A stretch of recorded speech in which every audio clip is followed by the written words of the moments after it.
आज हम बात करने वाले हैं उड़ीसा के different GI tags, goods, products, sweets के बारे में। सबसे पहले बात करते हैं स्टोन कार्विंग के बारे में। स्टोन कार्विंग इन उड़ीसा।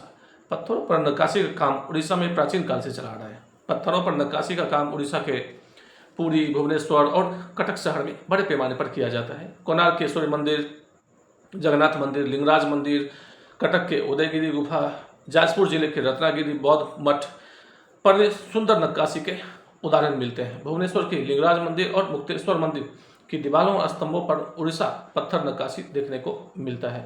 इसके लिए लाल बलुआ पत्थर, सोप स्टोन, मकराना मार्बल, सरपेंटिनाइट जैसे स्टोन, साथ ही साथ मजबूत ग्रेनाइट जैसे पत्थरों का उपयोग भी किया जाता है।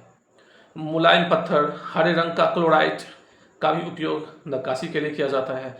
खैंडोलाइट जो कि गुलाबी कलर का होता है। इसके अलावा जो सैंडस्टोन होता है इसका भी बहुत बड़े पैमाने पर उपयोग होता है। साथ ही साथ मुगुनी पत्थर है जिसे कि हम ब्लैक मार्बल कहते हैं, जो कि उड़ीसा में बहुत बड़े पैमाने पर मिलता है। इसका प्रयोग भी नक्काशी के लिए या कार्विंग के लिए किया जाता है। पारंपरिक चीज़ों और रोज़मर्रा की चीज़ों को भी नक्काशी के जरिए दिखाया जाता है, जैसे कि candle stands, pen stands, paper weights, थाली, कप, ग्लास, कंटेनर, जिसका उपयोग पूजा पाठ और खाने पीने के लिए किया जाता है। पत्थर के बने हुए कटोरे का प्रयोग दही जमाने के लिए किया जाता है, जो कि नॉन एसिडिक होता है और इसका इस्तेमाल चींटी, कीटों को दूर रखने के लिए भी किया जाता है। इस तरह के कटोरे में पानी भर करके लकड़ी की अलमारी के स्टैंड को रखा जाता है, जिससे कि कीट पतंग दूर रहते हैं। भगवान गणेश, राधा कृष्ण, लक्ष्मी नारायण, नरसिंह, भगवान बुद्ध की मूर्तियां भी विशेष तौर पर बनाई जाती हैं और उस पर सुंदर नक्काशियां की जाती है। किसी इमारत या कैंपस के प्रवेश द्वार पर दोनों तरफ शेर की आकृति, हाथी या घोड़े की आकृतियों को भी इन पत्थरों से बना करके खड़ा किया जाता है। यह हो गया स्टोन कार्विंग इन उड़ीसा। अब हम एक दूसरे जीआई टैग की बात करते हैं, जो है गंजाम केवड़ा। गंजाम केवड़ा या केवड़ा फ्लावर। केवड़ा को इंग्लिश में केवड़ा, fragrant, screw pine, umbrella tree और स्क्रू ट्री के नाम से भी जाना जाता है। संस्कृत में इसे हम केटकी कहते हैं। इसको व्हाइट लोटस भी कहा जाता है। केवड़ा की खेती उड़ीसा के गंजाम जिले के छतरपुर, ब्रह्मपुर, गोपालपुर और छतरपुर में किया जाता है।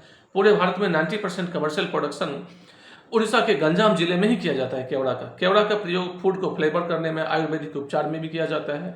इसके फूल साल में 3 बार, गर्मी, बरसात और ठंड के महीने में फलता है। केवड़ा तेल का प्रयोग अर्थराइटिस के रोग में मसाज के लिए भी किया जाता है। केवड़ा फूल से परफ्यूम भी बनाया जाता है। इसका प्रयोग कई तरह के कॉस्मेटिक प्रोडक्ट्स में खुशबू पैदा करने के लिए भी किया जाता है। केवड़ा जल का प्रयोग कई तरह की मिठाइयों और बिरयानी में फ्लेवरिंग लाने के लिए भी किया जाता है। उड़ीसा का तीसरा जीआई प्रोडक्ट संबलपुरी साड़ी। संबलपुरी साड़ी इक्कत साड़ी है, जिसे कि टाई और डाई टेक्निक से हथकरघा पर बनाया जाता है। टाई और डाई में क्या होता है कि पहले कपड़े को जो है सो बिना कलर किए हुए उसको अच्छे तरह से मनचाहे शेप में, जिस भी शेप में हमें उसे बनाना होता है, उसको पहले हम ट्विस्ट कर लेते हैं। ट्विस्ट करने के बाद उसको अच्छे से बांध दिया जाता है, फिर उस पर कलरिंग किया जाता है, जिससे कि वो चारों तरफ मनचाहे जो है सो कलर पकड़ लेता है और फिर इस तरह से अच्छे काफ़ी जो है सो कलरफुल कपड़े का जो है सो निर्माण होता है। इसका निर्माण संबलपुर, बारगढ़, बालनगीर, बौद्ध और सोनेपुर जिला में किया जाता है। संबलपुरी साड़ी पर शंख, चक्र, फूल की आकृतियों को बनाया जाता है, जिसे कि लाल, काले और सफेद रंगों से रंगा जाता है, जो भगवान जगन्नाथ के मुख की विभिन्न रंगों को दर्शाता है। संबलपुरी साड़ी के कई वेराइटीज हैं, जैसे कि सोनेपुरी, पासापल्ली, बोमकई, बारपल्ली और बापटा। यह प्योर सिल्क या कॉटन से बनी साड़ी है।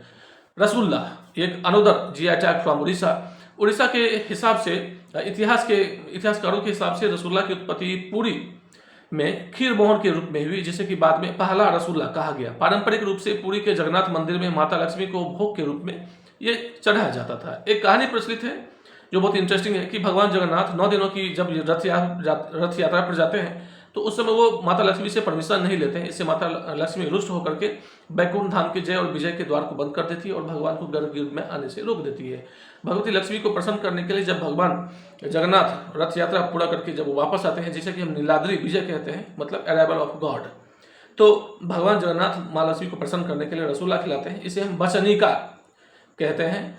इसे भगवान के आगमन से जोड़ा जाता है बचनिका को। यह भगवान के द्वारा रथ संपन्न करके वापस लौटने को दर्शाता है। लोकल हिस्ट्री में एक और भी जो है सो लोकल स्टोरी एक और भी है, जिसमें कहा जाता है कि भुवनेश्वर के पास पहाला नाम का एक गांव है, जहाँ पे पहले बहुत सारे गाय थे और गांव वाले इतने दूध का उपयोग नहीं कर पाते थे, क्योंकि गाय बहुत ज़्यादा दूध देती थी और दूध के खराब होने पर वो सब गांव वाले उनको फेंक देते थे दूध को।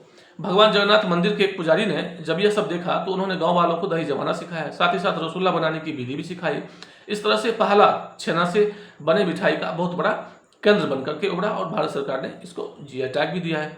पिपली एप्लिक वर्क, उड़ीसा के पिपली जिले के पिपली गांव से पिपली एप्लिक वर्क जुड़ा है, जो कि एक अनोदर जीआई टैग जो है सो प्रोडक्ट है उड़ीसा का।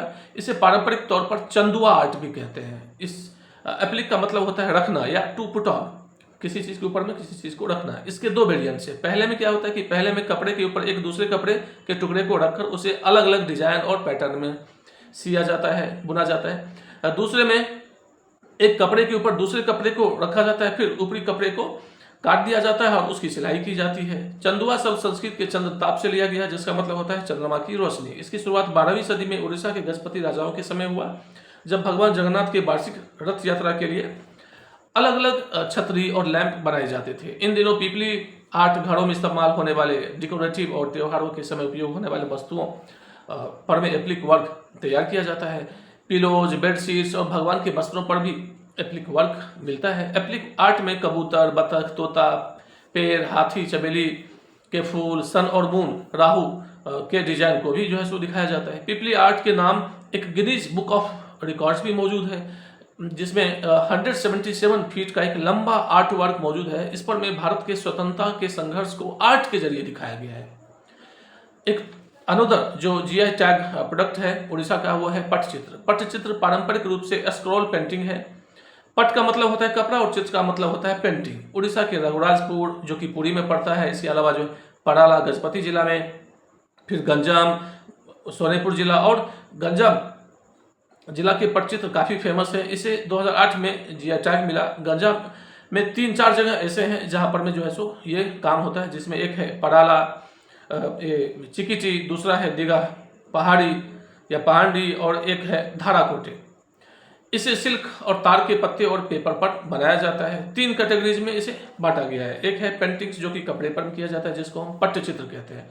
पट्टचित्र का मतलब ये है, पट्ट का मतलब कपड़ा और चित्र का मतलब पेंटिंग।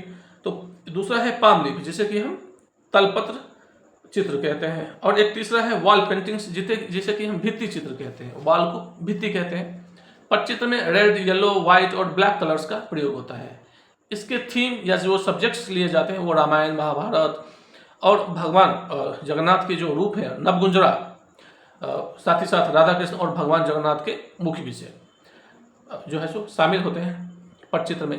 पटचित्र कॉटन के कपड़े के ऊपर में बनाया जाता है। कपड़े को पहले ग्वार, कपड़े के ऊपर में ग्वार या टेमारिंड जो इमली होता है उसके बीज, उसके सीड्स का गम बनाया जाता है। फिर चौक का मिक्सचर तैयार करके जो है सो कपड़े पर में लेपा जाता है और फिर उस पर में जो है सो पेंटिंग की जाती है।